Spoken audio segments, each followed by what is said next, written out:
The Saturday slate, it never disappoints, and a 31-30 victory here for the Raiders. What the hell were they doing at the end of that game? Just trying to, yes, they were trying to score a try, I get that, but they had multiple opportunities from 10 to 15 metres out to slot that field goal, and they let it go all the way to extra time, where they did get lucky. Things worked out for them. There was a really bad sort of 6 again call that, when I say bad, I just mean like unlucky that it ended up that way, and that helped them get that field goal, but good on Jamal Fogarty for getting that. He deserves some success, that's for sure, because he seems like a good man and a good player. So really the big news here is Connolly Lemuelu, who is owned by about 50% of the top 5,000 and also the top 1,000. So big news for anyone who owns him. Still didn't pick up his offload, but we'll let that slide through the keeper, given he got to 90, which is just incredible. And it leaves him with a 45 average for the year, and that includes his head knock game. So he's about a 50 for the season, which is amazing for someone that we've been worried about the last bunch of weeks. Obviously, he hit a few 30s in a row there, got the 48 last week, which was great. It sort of restored our faith. And 2 80-minute games in a row, or 84 in this one, and just did everything and ran some good lines. A little bit of lackluster defense, but also some nice play from Cody Nikarima to pick up a couple of try assists for Lemuelu in this one. And yeah, look at his base stats, man. 41 tackles, 147 meters. That's why I can't complain that they missed the offload. This is just such an outlier game from him. And had that try saver as well, which they did update, thankfully. And the turnover tackle in one hit as well, which was awesome. So yeah, Lem, not much more else to say on him, apart from he's going to get closer to 600k after the next couple of weeks. So break even super low. Would you pick him up now? No, I don't think so. With them having a buy in round 11, there's still some conjecture on what's going to happen with him and Kenny Bromwich and the like there. But this week, it looks like Kenny and Jesse both played some pretty big minutes, around that 50 mark for each of them on average. And then Gilbert was the one to get the rest this week. So if you do own Gilbert, he's probably getting closer to a sell for sure as well. But Corey Horsburgh is the other one that we were talking about during the week as potentially a good option if he was able to get that 70 minutes again. And he sure did. And my goodness, he did everything. 60 in base to go along with 5 offloads. Yes, he's looking for the offload, but how bad can you be defensively to not know that this guy offloads the footy? The amount of times they just let, like he'd kind of just hang a little bit, he'd wait until they relax a little bit and then just pop it out the back there. So yeah, great work for Corey, and a lovely line break assist, try assist as well. So I know a couple of people did pick him up and they were absolutely cheering, and the new favourite player, Big Red, and he's someone that I've always loved as well. It's just he would never get big enough minutes. It was that 45 to 50, and when he was cheap, that was no issues. You'd make 45 or 50 points given a very high PPM of close to 1, and you'd be laughing to the bank until he kind of got injured or whatever happened. And now 70 minutes is his play. So really interesting how he gets to 71 minutes, and that's completely normal. And then Tarpanen gets under 50 each and every week, like 45 this week, something stupid. So anyway, we'll speak about that in a second. Fogs was 67, so a good bounce back for him, but hasn't been averaging great. I think you need to see a few in a row for him to sort of get involved in him at that price point for sure, given he'll be up on this week. Whiten as well. It was a lovely little interview after the game. He sort of broke down, and after the interview, he was walking away sort of crying as well. Had the footy by him, trying to hold it in front of his face just to avoid showing him crying there. But yeah, it just shows that how much he's a human, how much all this stuff means to him. He has been there for 14 years, so, and how hard it would have been to tell Ricky, who they're obviously best buds, to say that you want to leave and try something different. And you got one life. Like it'd be cool to stay at the one club forever, but it would also be cool to you don't want to regret not leaving and trying something different, or trying to win a premiership or whatever he wants to do, live in Sydney, whatever. It does seem like a nice guy. So yeah, well done to White in this game. Got the win, got the try. Shows how much the rest of his team means to him as well, which is great. Hudson Young, he had a line break and try assist as well, 4 offloads. Tackle numbers are pretty well down, which is, I suppose, in a 31-30 game is going to happen sometimes for sure. But if you picked him up, 59 happy days on that one. Josh Papali'i, a much improved game for him. He's been averaging pretty low, so yeah, someone I don't think should be on your radar, given likely is in Origin on the back end of his career, obviously. Jeremy Marshall-King, so 56 tackles in this one. That's what you're looking for here, and a lovely try assist. He seems to get them pretty regularly in and around the ruck when things are sort of sped up and a bit frantic. He finds the right forward to get them over, and that worked again. In this one, Jesse Brom was the man to go over in that scenario, which is great. So 57 for Jeremy, was good news. And obviously a few extra points for all of these guys, basically, in that little bit of extra time, which was good. I think Horsburgh got like an extra 9. He got picked up an offload and whatever else. Whitehead, a better game for him. Tomoko, 56. He had like 40 on the first half early, and he was killing it. Got to a couple of line breaks there, and yeah, it's just doing his job, man. He's averaging really, really well. And priced accordingly. He's going to be a 600k type of player. So I've been saying, like, it's hard to pick him up from here because he won't make much money, but will he be like a 45 type of guy for the rest of the year? Potentially. Who knows? Jordan Rapana, 50. So Tapani, he did end up with 50 minutes. I thought it was going to be a little bit less, but 47 for him. He's just, he's trying to catch up, basically. Has to run 180 meters in 50 minutes. 29 tackles, 2 misses there. No tackle breaks, which is very annoying when you have that many meters and you're that type of guy. He's clearly been told to play a certain way this year, and I think that really helped them last year in the back end especially, but interesting how that's happening. And if you did pick him up this week, you're holding. If you didn't, you're waiting. I think you can't pick him up next week either, so yeah, weird one. Aiken always sneaks that good try. He just tries his ass off, which is great, and loves a meat pie, so loves running the footy, which means good news for fantasy. As always, this is why he's been an option in most people's sides. You got Gilbert there with 43, as I say, got a bit of a rest this week, given he's played big minutes, and when Kenny came back, Felice come back, it kind of helped out Gilbert to be able to play that little bit less, which, he had a solid game. No negatives in that one. Good for him. Nikarima got those lovely 2 try assists, made 31 tackles, which is really good news as well. So if you own him, another good price bump, which was good, and he kept Milford out of the team. So maybe next week, but also if Milford doesn't play next week, then very clear that Nikarima has overtaken him, and he'll be the guy longer term. But with a buy in round 11, you're probably not picking him up now, and he'll be over 300k. So if you picked him up, good price rise, that's for sure. Let's talk about Croker, and great to see him get over for a meaty in that first few minutes there. He's getting closer and closer to that 300 games, and he deserves it. So still played well in this one. Kicked 5 goals, got the try. A couple of line breaks in this one. Obviously missed 4. Tackles made 5, not great, but solid overall. Did his job for sure. Hammer did pick up a nice try down that right-hand side. Line break assist to Osako, then back on the inside. And the meters gained for him is getting very annoying. 100 meters gained in a very free-flowing kind of offensive game is not good. And if you do own him, I can see why you'd be worried and why you may move him on either next week or in round 11. I wouldn't be opposed to that. I know people were trading him to Joey Manu this week, and then that was a good trade out if you decided to do that one. Starling in there. Osako, 33, so had that line break try assist, but a lower game for him. Just tackle breaks weren't there as much. Isaiah Qatar. So I had to play him this week for the first time, and 32 was fine. There wasn't a lot going on for him. He didn't run the ball as much as he did the previous week.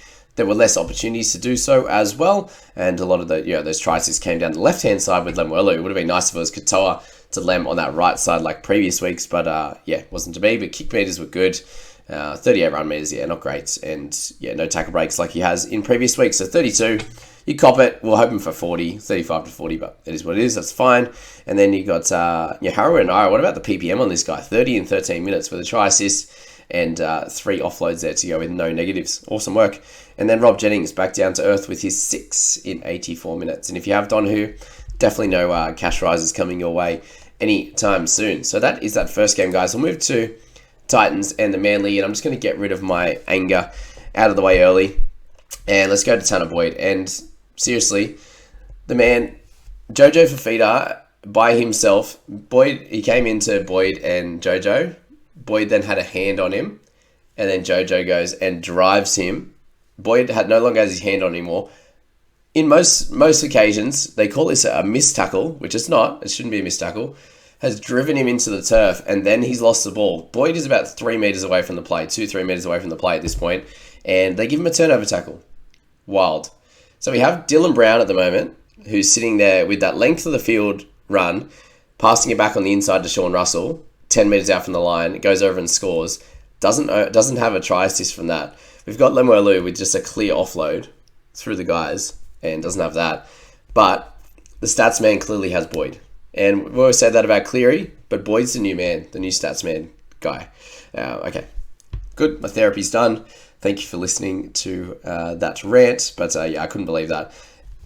Anyway, 52, 56, he's been amazing. And for those holding on to him, I think for me, if I had enough this week, probably could have gone for Tanner Boyd, but I do need that sort of round 16 cover. It was Boyd or Smithy. I don't think I had enough exactly to get Boyd instead of Smith, but yeah, both cover good positions. Obviously, half position on my best cover, whereas Smithy need that mid, which is going to be helpful. But yeah, Tanner, been great, guys. 23 tackles for 0 misses, kicks the ball plenty, like 4 and only kicks it a little bit. So well done to him. Anywho, let's go to Fifita. He finally got his try, and I don't even know if it was a try, to be honest, but you take it if you own him. I've got him in Supercoach, which just kind of offsets me a little bit.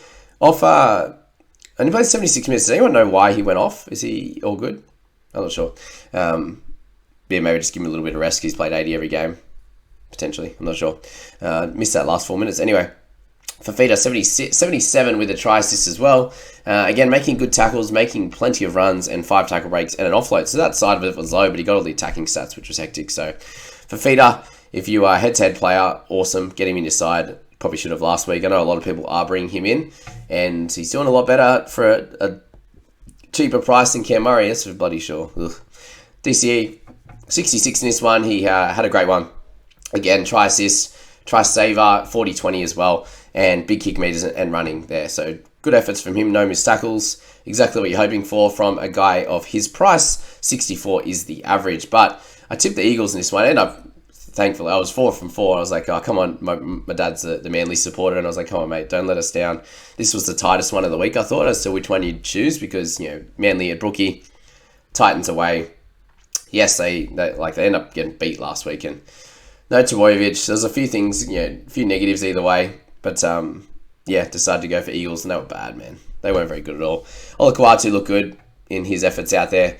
Titans just better side overall. They were much more consistent. They had the attack in them, where Eagles just had nothing. And in this wet game as well, so it was a wet game in this one, wet one in the Panthers game, just wasn't great for majority of the outside backs. You can see here it's all middles, 7s and middles that have scored over 50.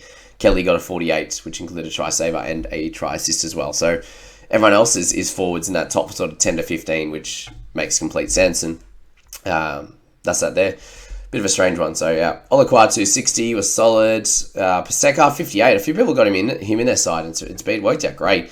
Just really has no negatives and just works hard, gets offloads, gets turnover tackles, 2 of them in this one. That was good. Trbojevic, another 80-minute effort, 55 for him. He's been solid all year. Just been doing the job at his price of, if you bought him at the start, 640, which is great.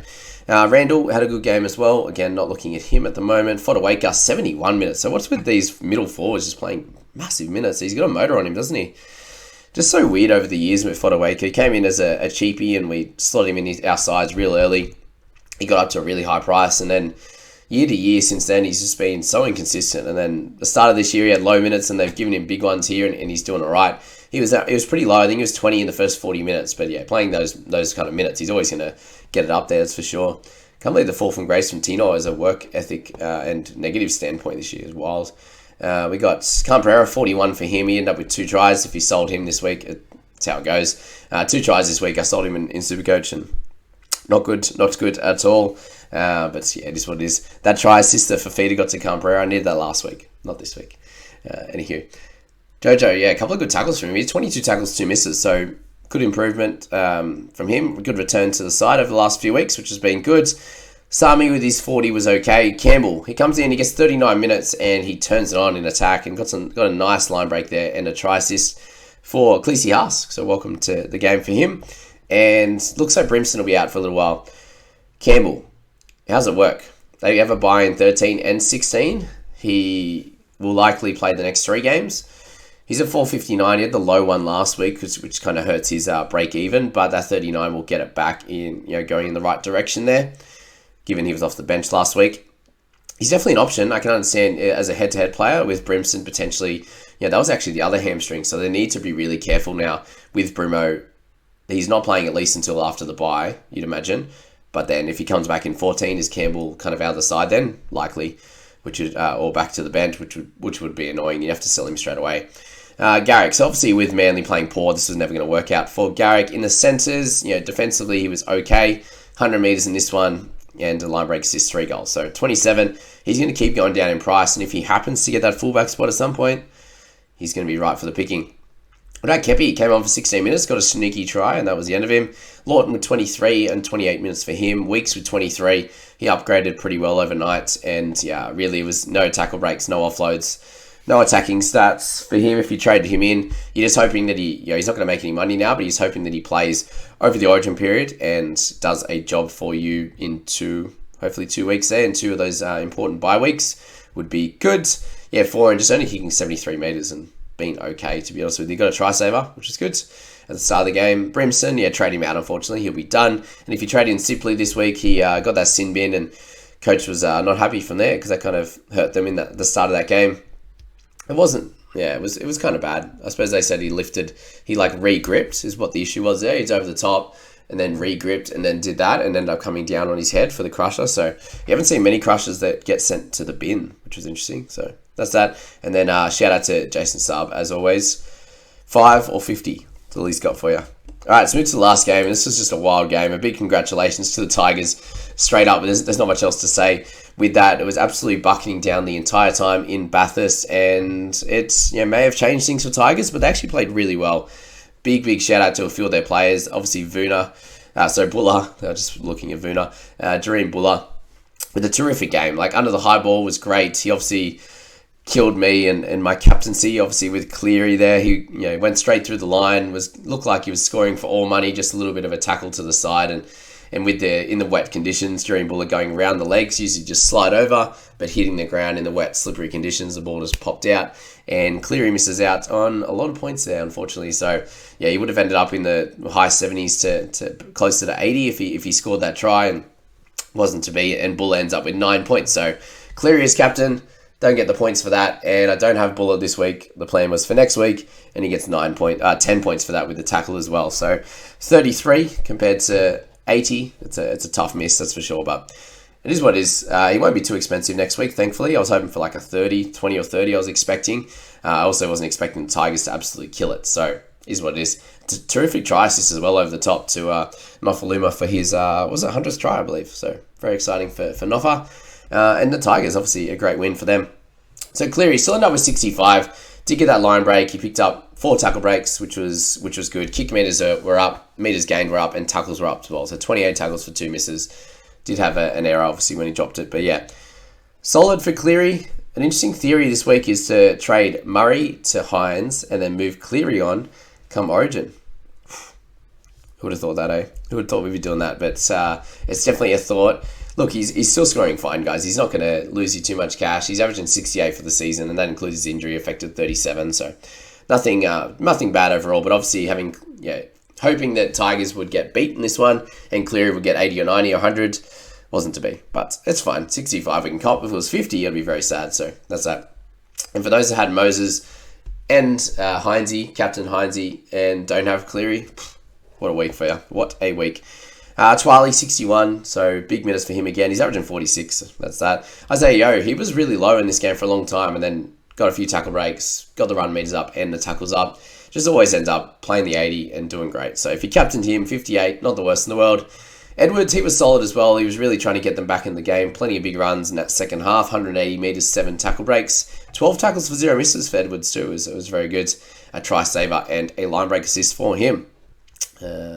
He needed that for those that have brought him in the last few weeks. Clem with 56, so he played really, really well in his time out there, and you could tell he was very elated when they won. Again, the 48 minutes is pretty low, so we need you need his price to come down a little bit further, and him not scoring as well, really, to be able to pick him up. And then he gets big minutes, is basically my theory there. Brooksy, 2 40-20s, he was great in this one, so shout out to Brooksy. Not an option for our sides at the moment, I don't think they win every week. Kosau, 48, so 61 minutes for him. Did get an awesome line break in there. 7 missed tackles, wasn't great, but did his job for anyone who brought him in. Sorensen, he was the one that came off for Salmon this week, which was good for Hosking and his owners. Updates are in. There was only a couple of updates. So Hosking ended up to 49, which is good. 51 tackles and an extra run that they missed. So up to 40 odd meters there in that one, and 1 tackle break. So Hosking there, 49. Look, you cop it, but I can understand why people would be moving him on. I think now that we've moved on a lot of edges, you can probably straight swap him for an edge if you want to as well, or improve another position. Up to you on that one. You kind of will need at least 3 edges, I'd say, to get through the buy period. Potentially a 4th with like a dual position guy, whether that's forward or something like that. So Hosking could be a hold. And I can understand why he looked to sell him as well. A couple of weeks in a row now under 50, which is sad. He'd never done that in games of over, 65, 80 minutes. So that's that. Bateman's still going down to 46 for him. We spoke about Bula. He was great, and I suspect he's going to be a trade-in to most sides. Doesn't play 13, but plays 14 and 16, I believe. No, he doesn't play 16 either, does he? No, he might do. Are they 13 and 19? Well, we'll find out anyway when we get to it. But either way, I think he's a trade-in. He's going to be a sneaky cash cow, and he looks like his spot will be more safe this week now that he played really well, and they got the win. So less chance they're going to chop and change if they are competitive, that's for sure. Nofaluma, the try, as I said, Papali'i, 59 minutes. So is it true that he came off when, where is that man, Tommy Talau came on? I'm pretty sure he came on for Isaiah Papali'i and played on that left side. And if he did, that is absolutely wild. And I'm glad they still got the win. But yeah, Papali'i must have just needed a rest. But crazy that they picked him over everyone else in this side. Obviously, Stafford To'a is playing well also. But yeah, Papali'i, about 40 now, just drops his cash a bit. And he's someone that is averaging still well, like 55. And obviously wasn't his game. He looks fine. He's doing his job. But if you can get him in the 750s, that could be fun. Especially at the end of the year, be one of those best edge guys. Stafford continues to do well, 35 average, so it's okay. Wakeham, 38, if you've got him at all, that's a good one, and you needed that. A couple of goals in this one too. Stefano, 36, Pole, 34. If you're still playing Stefano there, I think it is time to move him on. He's done his job. Crichton, 32, so got a couple of goals again. When is Cleary going to kick goals again? Surely it's next week. My goodness. Frustrating. That extra 4, 6, 8, 10, whatever, 16 points I thought it was going to be in this one if it wasn't a wet shocker of a game. Kenny, 30 as well, so 53 minutes for him. Wasn't his best game either. A few errors, some missed tackles, and you expect this to be the type of game that was perfect for him, back and forth through the middle, but wasn't to be. So it's 30 for him. To'o with 28, 6 tackle breaks in this one. Okay, again, he's not scoring super well. That's 2 low ones in a row, which is upsetting. And yeah, I can understand why he looked to move him now. There's so many guys like Manu and that are doing great. Yeah, is what it is on that one. Liotta with the low one for him. So a lot of missed tackles through the middle. Like Tigers guys was killing it in this one for tackle breaks. Sonny Luke did get the sin bin. 37 tackles, which was great. So he was working hard in there. 4 misses. But yeah, that sin bin kind of hurt yous. And he might have got a few extra minutes, which would have been good for 35 points, which is what he needs. But loves a 20. Loves a 20-old Sonny. Peachy there, 24. So I wouldn't look at him, guys. Scored a try as well, but just, penalties, missed tackles, nothing special. Henry came in and got 22 in his 20 minutes, Taruva 20, Talau, as I said, 16. So he's working hard and doing a good job. Offload and a tackle break when he came on, but obviously when you've got that extra energy as an outside back, especially coming on in that position there in the centres or in the back row, whatever they decide to do with him, 16. But again, he needs more than that to actually make money from his 220. Eisenhuth went off early, injured, unfortunately. Then we had a delightful -4 from Brent Naden in the 70 minutes after that sin bin. So 5 tackles, 80 metres, 3 missed tackles, and 2 errors in this one to round out a terrific Super Saturday. We've got 2 games left, guys. I know a lot of us have plenty of players. I have 8 remaining and 2 trades still to make, which I will. That we'll be bringing in. I've already brought in Bird. I locked that one in. DeBellin and also Brandon Smith will be coming in for Katoa. And also Warbrick is the plan. So if you're looking at my team, somehow that's how it's set up at the moment. I haven't made all of my trades yet. Just waited until the last minute. I do hope there is no laid outs because this is why this doesn't work sometimes. I'm fine, but I do have Tommy Talau on my 5 instead of Alamotti just for some reason. I obviously got rid of him out of the starting side, so I was like, cool, don't have to worry. But I left him in the 5 position. So if one of those guys are out and I can't trade one of them in, I'm going to have to play Alamotti, which I think wouldn't have mattered anyway because I would have had him in the 5. But anyway, that's to understand why people just lock their trades in early because it's so much easier to think about. Lock them in the right position. You obviously have to think game to game. Oh, does any of my players play in this one? Whatever, but it is what it is. I hope you enjoy that, guys, and I wish you all the luck in the 2 Sunday games.